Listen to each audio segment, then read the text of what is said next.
Azvife zvakaitika zuva nemwedzi kucheka pamwe chete panguva imweyo. It is very possible for the moon and sun shine together at the same time.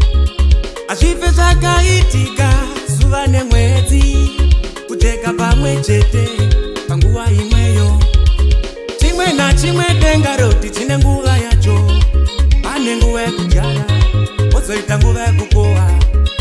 Chimwe nachimwe denga roti chine nguva yacho. Pane nguva yekudyara pozoita nguva yekukohwa.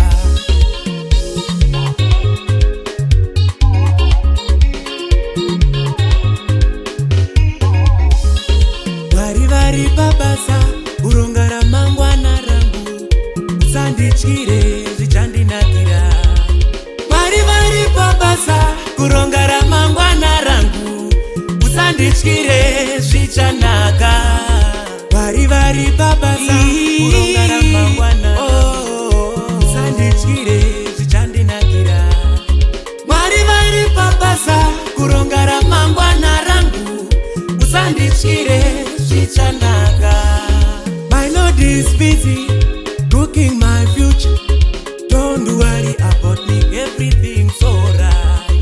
My Lord is busy cooking my future. Oh, don't worry about me, everything's alright.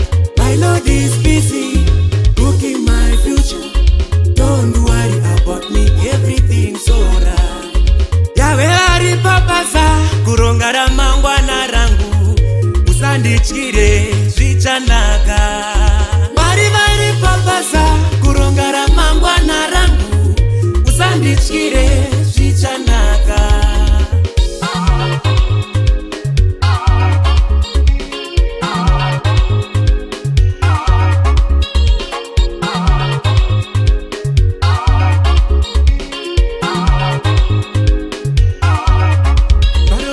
Nezuva nhasi zvandiri mangwana inhorondo, ndiri mboni yedziso raMwari sezvinotaura shoko.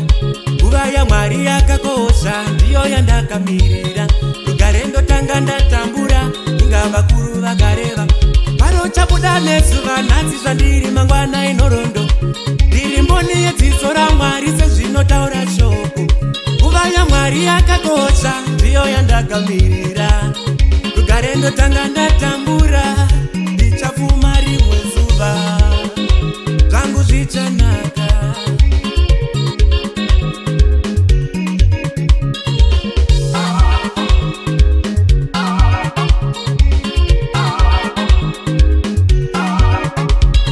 Vari vari pabasa kuronga ramangwana rangu, usandityire zvichandinakira. Vari vari pabasa kuronga ramangwana rangu, usandityire zvichanaka. Vari vari pabasa kuronga ramangwana rangu, usandityire zvichandinakira. Vari vari pabasa kuronga ramangwana rangu, usandityire zvichanaka.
Mwari we